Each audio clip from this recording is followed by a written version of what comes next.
Awesome. Hello, everyone. We are here with another episode of Empowered Presence. I'm so excited for this one, y'all. Charity S. McDonald is our guest for today. She's an executive career consultant for tech and talent leaders from the Metro New York City area. She's the founder of CRWN Institute, where she helps high achievers become big receivers without burnout and land their next role on LinkedIn. Charity has over a decade of experience in higher education, people operations, executive recruiting, HR tech, coaching, and consulting.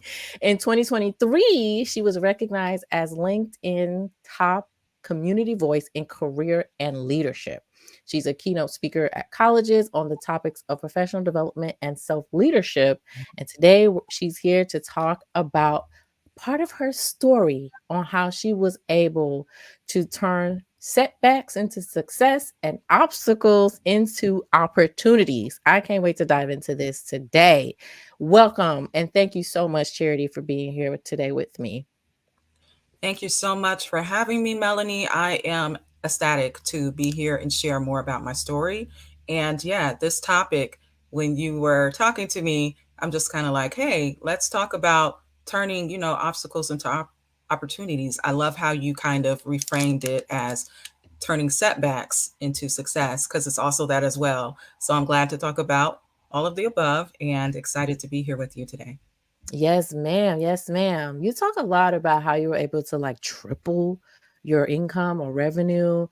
Yes. But you also talked about how you were hesitant to put yourself out there. So how did it turn from I'm scared, I don't want to do it to I'm triple, baby? Tell us about that. I love it. It's really actually quite a journey. So I think the best way to kind of go through the process is kind of knowing, like, even my entry point into the corporate space, into, the workplace. So there's something back in 2008 that is called the Great Recession. And that is actually when I entered the workplace. So I entered at a time where there were not as many opportunities the way it is now. If someone is an early career professional or they're new to their career, where there's, opportunities for people who are new starting out. So I basically had graduated the year prior. And what people don't understand about the recession, it actually started in 2007. The apex was 2008, and 2009 is when, it officially kind of came to an end, so to speak. But I definitely had a hard time getting work. I basically took a position at a county jail as a medical Mm, office manager. And as, as I told you, like, it was very, a I'll put it short, it was a toxic work environment. There was, you know, being lied on, lied to, bullied, going through all the mm, different changes there. And I was underpaid, but there was something about that experience that just made me feel like, well, I can't leave this opportunity because it took me so long just to get this. So I'm, just kind of willing to take what this is. And that attitude kind of permeated for many years after that, unfortunately. wow. Right. And that's kind of what led me to think, well, as long as I have enough, that's okay, Mm, or barely enough. In my case, that's really what it was. And I didn't even recognize that as scarcity, Melanie. I didn't know that that's what that was. And then when it dawned on me that, in fact, that is not an abundant mindset, things change. Like when you find yourself stressed out in a hospital bed and you're like, what happened? What happened to my life? I'm like, oh, I got to get out of here so I can work. You learn that there are other priorities in life, right? And your professional mm, life, there are a lot of echoes and mirrors between that and your personal life as well. So me being a recovering people pleaser, and even my boss had told me that even when I had some semblance of stability in higher education, it still was kind of a repeat of the same thing. I thought, I work hard, I put my head down, I go home, like, why am I not mm, being promoted? Why am I not why am I getting the same, um, pay? It's like it's not really going up. It's kind of the same. It's okay. And it's just enough because that's what I asked mm. for. And it's so Ooh. important for us to know our power, right? Because when we come into things, we think like, well, we just got to take what we can, hey, a job is better than no job, right? But the thing about that and how that can be problematic is we set ourselves up to think that That's all that is an option for us, and there are not other opportunities that could be, available for us. And actually, I was my hardest client, because I had such a it took me such a long time to realize um, the error I had in my way of thinking. It was a very limited way of looking at my career, life journey. Like it was very, I just need to do something. So in when it's coming to, expanding and being like, okay, I'm going to do more. What happened is that there were many years that passed. So I pretty much was in a holding pattern of feeling stuck, Mhm. stressed, and not knowing what's next, very much stagnant in my career. So even though I worked very hard, I was rewarded with more work. I was not Mm. rewarded with promotions, or nobody was look. It was more like, hey, we know Charity can do this. Let's just give her a little more a little more work to do, as opposed to being considered for promotions. And I had, I had some type of mentorship, but I did not know like what a sponsor was. And also Mm. in mentorship, it was more, spiritual in nature. So while I'm working, I was doing all of this volunteer work because I'm very passionate about giving back to the community. And that's actually what led me into career coaching. So just to scale back, like how I got to where I was able to triple the salary, because that's your original question. It Yeah. was more about understanding that where I was, that didn't represent where God called me to. Mm. I had prayed like, hey, it'd be good if I had a job, where I work from home, because sometimes I am a caregiver for a family member of mine. So, but it would be good to have something where, I'm making, $100,000. I remember praying about this and God being like, that's all you want? Mm. Put me in a box, because there's so much more that's in store for you. And also, I didn't think of myself as a leader. I just didn't Wow.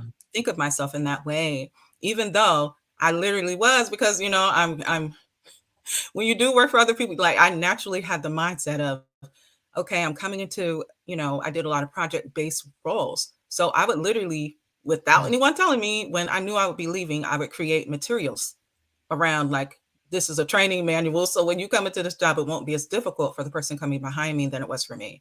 A lot of times I was the person that was training people who came in to do the job I was doing. And it would take a lot of people a very long time to catch on to technology and things of that nature. And for me, it, for whatever reason, I think it was just the nature that I knew I need this job. I don't need to go nowhere. So I was just very gung ho about making sure, okay, I'm not asking anybody for anything. I'm just going to do all of this myself.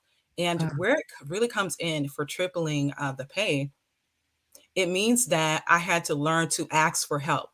That's something I hadn't really did previously. Like I did, but it was like, like barely. Like, hey, do this, but you don't have to. It was kind of that energy, like where I was like, okay, never mind, never mind. Like if I felt like I was being intrusive, I was very quick to be Mm. like, and that's something that took a while for me to work through. Going through the stress of being in a toxic job. There are physical implications for that. I was hospitalized for stress related hormonal issues, having fibroids and things of that nature. I had to have a major surgery in 2019 to have it removed. And that really helped me to see it was hard, but I just was like, I'm not going back to that place. I'm not. Yes. And this is not, it didn't feel right. And I was forcing myself to like cut myself off from my creative skill set, my intuition. And so much was telling me this is wrong. I don't need to stay here. But I was staying there taking it, because I was just like, well, Mhm. I really need a job. What am I going to do? Like, what if this doesn't work out? And I just had to understand God provides. God is the provider. So I was always going to be okay. And I needed to trust that I would be okay. And in doing that, just really leaning back and not being so like in the scarcity mode of, oh my God, I got to just hold on to whatever scraps. There's better. There's better for me, for those who are listening. And I want people to know that they do not have to settle. And I learned I didn't have to settle. Mhm. Actually, I didn't even apply to the roles that were coming in that were at the higher pay range. I was asked, I was invited to apply, or I was just asked, hey, would I be willing to consider the opportunities, and I thought about, I had a friend tell me, hey, you probably could do like this tech work. And I'm like, I don't think so. I don't think it's for me. I don't know about math, science, coding. I don't know if that's for me. And I realized my mindset, even around that, tech is extremely expansive. There are so many different things that people can do. And I had so many transferable skills from higher education and people operations, recruitment, all of that. All of those skills were very much applicable because I had developed programs while I worked in higher education. So that's very applicable. It's just a matter of learning the terminology and how to speak to, those strengths, learning that language. And I did struggle around articulating my value, even Mm. though people reached out to me like, hey, so you're not going to apply? What's going on? And I was just like, I don't, I don't know. I don't know. This is complicated to me. I don't know what the job description is saying. And I needed some help. So this is where the change kind of clicked in is I don't mind making the investment. If someone knows how to, uh, explain to me this language and can articulate this language that I don't understand, and they can say it to me in plain English so I understand. That changed the game for me because once I realized, I was like, wow, how come the job description just doesn't say this in English? It was written like really very heavy tech Latin language I wasn't used to. And I just said, you know what, I'm gonna do this. And I was really nervous. Like I was trying to really push back on the whole process of like, hey, are you guys sure I'm the person that you're looking to interview? And they're like, what exactly did you see? And they wouldn't really give me that information, right? But they had their way of knowing, and it was through LinkedIn.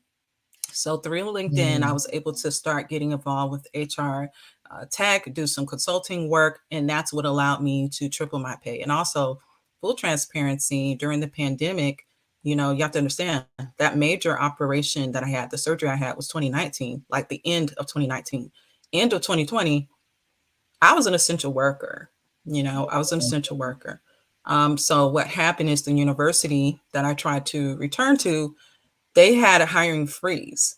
So I was not able to go back to, the safe space I was for many years off and on from 2011 to 2018. I was with the university, and that was kind of like a safe space, but it was really a divine sign for me to Mm. move forward, onward, upward, and not look back. I love that. There's so many things that you said that I want to touch on because these are common themes that I see when I talk to my own clients, right? So my clients are Yes. primarily women of color who are in corporate or looking to start a business or entrepreneurs, solopreneurs, and we all have this same kind of let me hold on to this job, let me hold on to this opportunity, and it's like, do you know how many companies exist that have opportunities for you? Like this does not have to be your end all be all. Um Exactly. the other thing too is you keeping your head down and just doing the work and doing great work and not advocating for yourself and not speaking up, right? And not really showcasing, here's what I've done is so widespread among a lot of women of color. And Yes. I love what you said about your reward is more work. That's crazy. And I feel like that's the part that I feel like a lot of people miss the mark on because we see it as bragging, right? We see it as being arrogant. We don't want to be too boastful. Hello, how are people going to know what you could do if you don't tell them? And how are people Exactly. going to recognize your value if you don't let them know? The work does not speak for itself. And I think a lot of people have that mentality like, oh, just work hard, keep your head down, work hard, and it'll pay off. But what about this other guy who talks a lot and keep getting promoted? What's Right. that about? He's That part.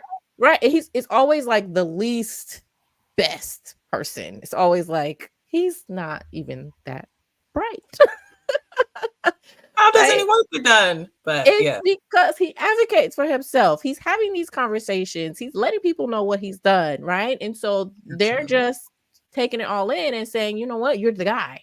When really the person is the one that's working hard and trying to be quote unquote humble. Yes. Yes. Absolutely. I agree. That is a big deal. And wow, you hit the nail on the head about how the person who is speaking up, that is who is getting in these seats, that is who's getting, promoted. And you're kind of just scratching your head like, hey, what's going on here? I was working. I was busy working. And I didn't have that understanding, right? And even when we talk about hiring, a lot of times people who are being hired are people who, as you know, Melanie, can speak to their brand and articulate their unique value proposition. It's often who's good at articulating that. And it's not even about like you could be perfect on paper. I've had a lot of discussions with hiring managers where they will seriously be like, they want someone to be very confident in communicating their strengths, right? And self promotion is something that is often kind of like, it's almost like it's a guarantee for certain people, but not others. As in our case, as women of color, we're more about, doing the work and being more tactile. And even the experiences that you shared, I hear the exact same stories myself with clients, especially those who look like me. It's definitely a common theme of working hard, doing the work for others, not being recognized, maybe even being penalized as a result of not engaging, accordingly. Yes. So Yes. It's that's it's very a common. ugh, it's a lot. But, I think it's time for us to start speaking up, right? And showing up for Absolutely. ourselves. Because I say it all the time, no one's coming to save us. Who came to save you? Right? You Absolutely. had Absolutely. to you had to get up Absolutely. and do it. Right, right. That's part of the work. And that's why I love what you do because you're helping people with their brand, personal brand in particular. The whole aspect of branding, even when we're talking about career or otherwise, but with career, that is actually one of the most challenging aspects for high achievers, like the people that I support.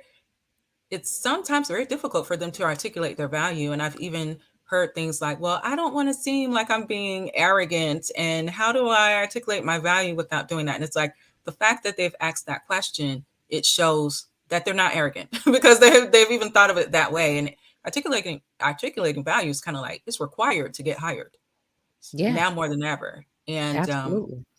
you've got to know how to speak to your strengths. And people are So let not me going to be able to do that for you if you are busy working. I think we have a little delay. Okay.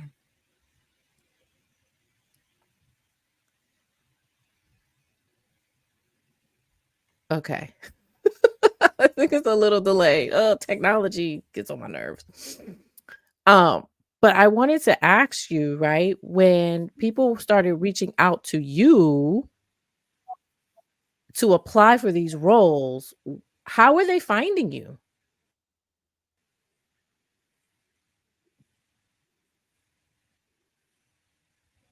Yeah, that's a great question. So, I many years ago, actually, the funny thing about this is I already was helping friends and family with their resumes and things of that nature, their documents back in 2008. So, I was already helping people. It was obviously not paid, but that was something I was helping people to do. And in 2016 is when I decided to become a certified career coach with through Rutgers. They had a program that's in conjunction with the Workforce Development Center in my area. So I was part of that. And I had a stint as a recruiter. So in recruiting, there's an aspect where you are doing some support of job seekers.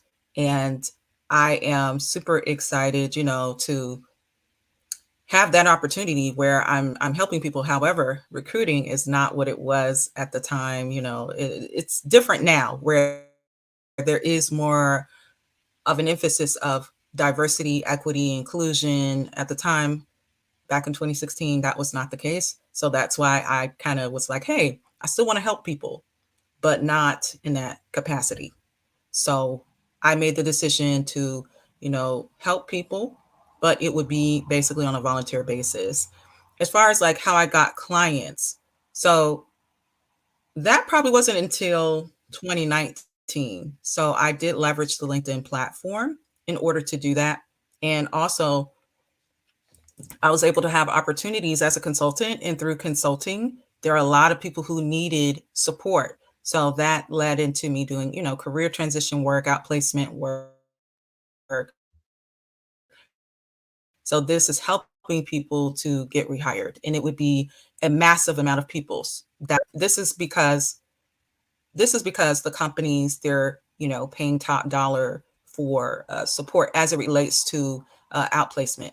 Due to the massive amount of layoffs, there's a big need for the skill set of career coaching. So that's kind of where I was able to come in, and not only come in the capacity of, career coaching, doing consulting as well, but also to support the senior leaders in improving the user experience because they had their own unique frameworks and they needed support around that.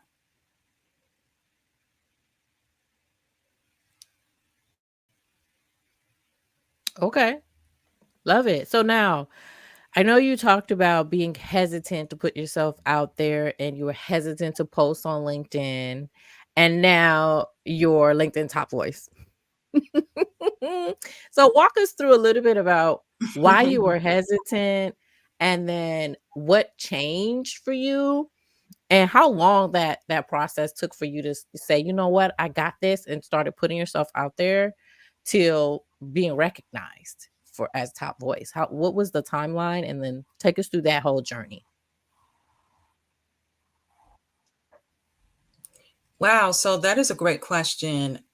It's really different though. I'd say the context of being visible as a content creator on the LinkedIn platform, it's definitely more introvert friendly. So you're mostly writing content, and that typically, it'll resonate with people or not. But in my case, it did. And I began creating content probably, I would say, more consistently summer 2023, fall 2023. So I'm still fairly new to it. And as far as the LinkedIn Top Voice is concerned, or the LinkedIn Top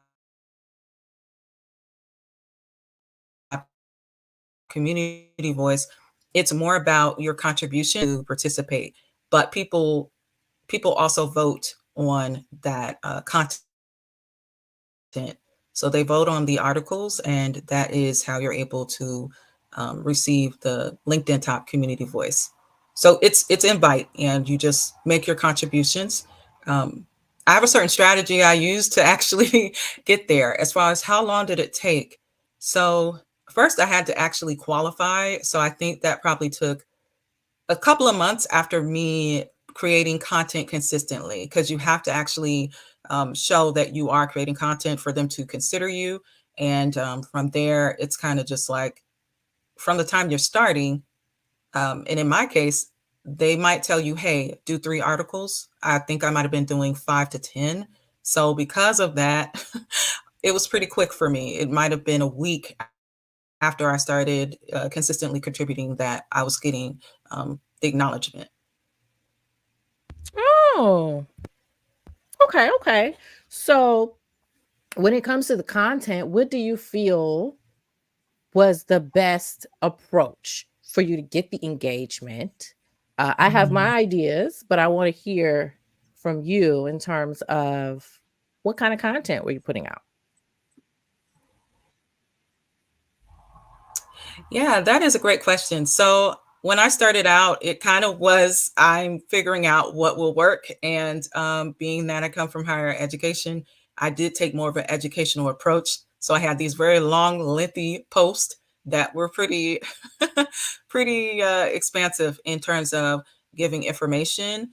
However, I have to say, like, what actually is most effective for me is providing inspiration. So if I have something that can inspire or encourage someone or, uplift their day, or something that can just help them to kind of give them a nudge to keep going. That is what I find actually has been most favorable with the audience is inspiring them and having some type of encouraging information. And then, it's okay to also throw in the information, but maybe not so heavy handed on the information part like I was in the beginning. Mhm. Mhm. I love that. I think people definitely loved inspiration. Were you talking about your own experiences as you inspired people? Absolutely. I would say that one of the reasons I wanted to title the talk Turning Obstacles into Opportunities is that was one of the top performing posts I had, where it was somewhat informative, but the lead of the information was inspirational. And I was able to kind of tie my own story into that a little bit. And I do find share their stories respectively. Yeah. I like I said at the beginning, I have my own idea. You definitely hit on it. Right? It's really about storytelling, telling your story because people feel like, "Oh, I want to build my personal brand, but who's going to listen to me?" Or "I don't have anything to say," or "I'm not good enough," or "I don't have this degree," or all these excuses and reasons. And it's like, girl, just tell your story, right?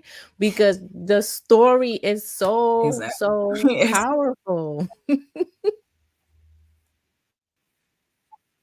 it truly is. It truly is. And what you just said, that kind of was me at first. It's like, I don't know who's going to listen to this and like, what am I supposed to say that someone will be like, hey, let's connect. But I was engaging with other people's posts.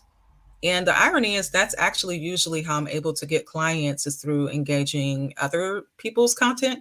So it's interesting in that way as well. I think people are just like, hey, they see there was something and they go ahead and look at my content. So I appreciate that as well. It's important to just know that your story is something that people want to hear and who, no matter where you're coming from, there is someone that can relate or find inspiration from what is being shared. So I definitely encourage people like share your stories because people want that connectivity. They really do. Yes, they definitely do. And I love what you said about engagement because when I talk to my clients about LinkedIn and building your brand on LinkedIn, I'm like, it's cool. You do need to post, but engagement is so, I feel like it's almost more important because when you engage, now you're building your Yes. visibility. You Yes. post that whoever sees it sees it. But when you engage and you're commenting on other people's things, that's where the visibility starts to grow. And if you're strategic about how you engage, you Absolutely. can get clients as you have done.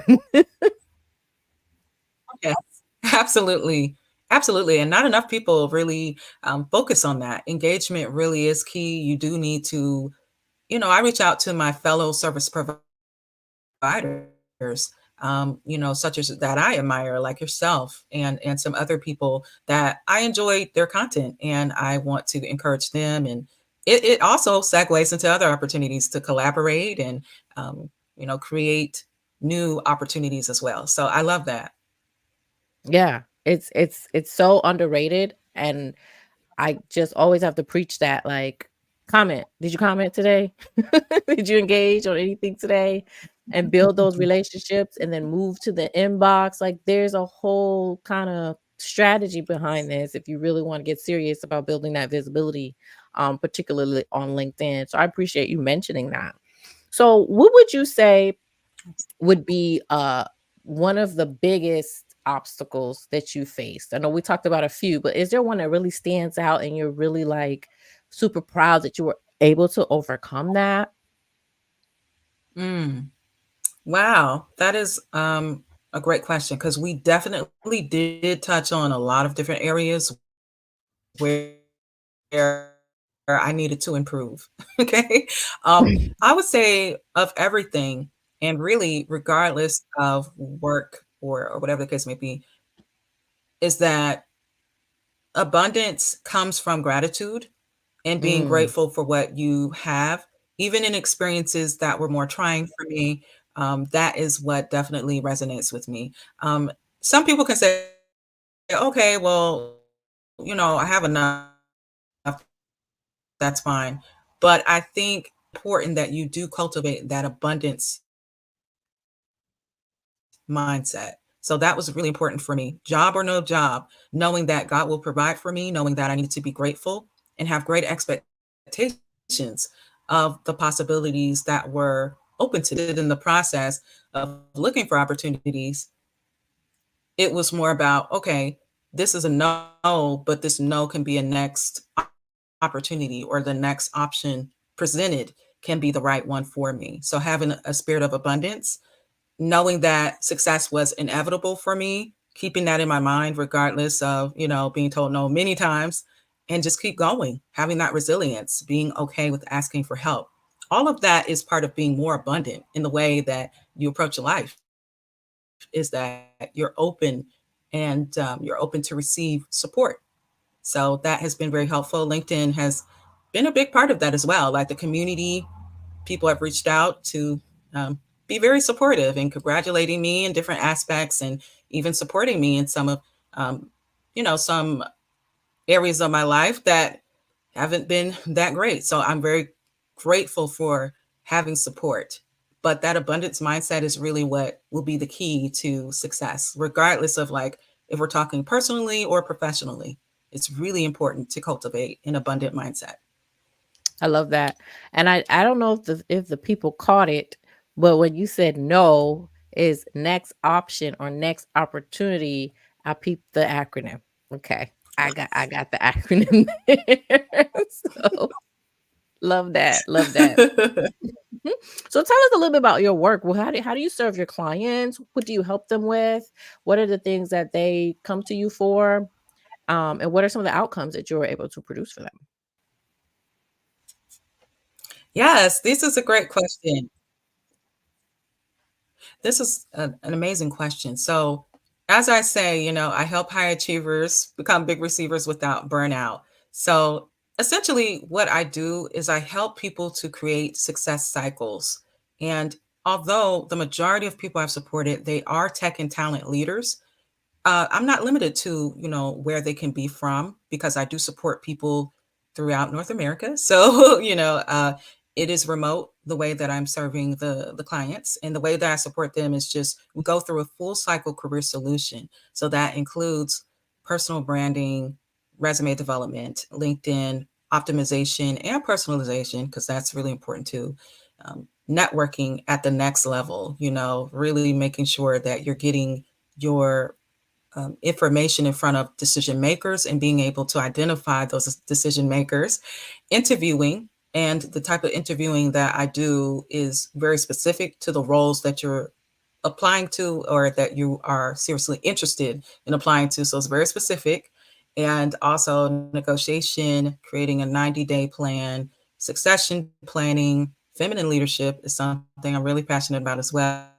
And now I am starting to get people that actually reach out, and they'll ask, like, how exactly, do I position myself for thought leadership?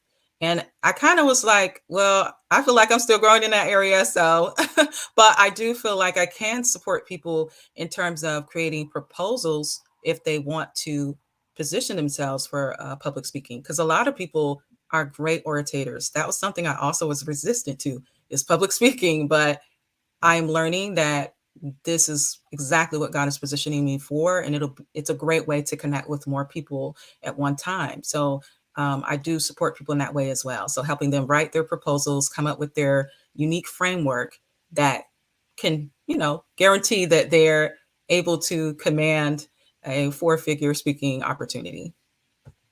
Wow. So you run the full gamut here. You're not missing you're not missing nothing. I love that. And I love that you embrace the public speaking side because you're so eloquent with your speaking, and you have a lot of real gems to share. So I'm so happy that you really stepped into that for sure. Well, listen, I appreciate you joining me today. I really enjoyed our conversation. even though I know technology was playing games with us, I think the message was still resounding. So, is there anything that you would like to share with the people? How can they connect with you? How can they book a call maybe? How can they connect? I love this. I absolutely love talking with you. And thank you so much, Melanie, for providing the space for me to share my story. The link is provided below. And also, everyone who, if you are familiar with me or not, you can certainly follow me on LinkedIn because I'm mainly on there. I post almost every day. And that same link is provided under my name, and it is the book an appointment button. But yeah, I also host pretty much bi-weekly audio sessions. So I always have different content that surrounds feminine leadership development, also just career transition content. So anything, that you guys would like to hear from me, definitely let me know. And I appreciate the feedback that you guys have for today. So if you can send me messages, I greatly appreciate that as well. And any of your takeaways, I look forward to hearing more about that. So you can send me a DM as well if you just have questions. And I'm happy to support those who are in career transition or those who would like to level up their leadership. Excellent. Excellent. Thank you so much, Charity. I appreciate you for being vulnerable, for showing Thank up for you. us, for telling your story, for inspiring others, for just sharing your journey. Because, whoo, it's serious out here, and your story is an inspiration to others. So I appreciate you. And for those of you out there looking to build their personal brand, definitely check out Charity, contact me, go find somebody to help you. If it's not neither one of Absolutely. us, you definitely need some help because building a personal brand is a very intentional action. And so, if you're looking to do that, definitely get some support and just hashtag do it. All right. Until next time, happy self marketing. Take care.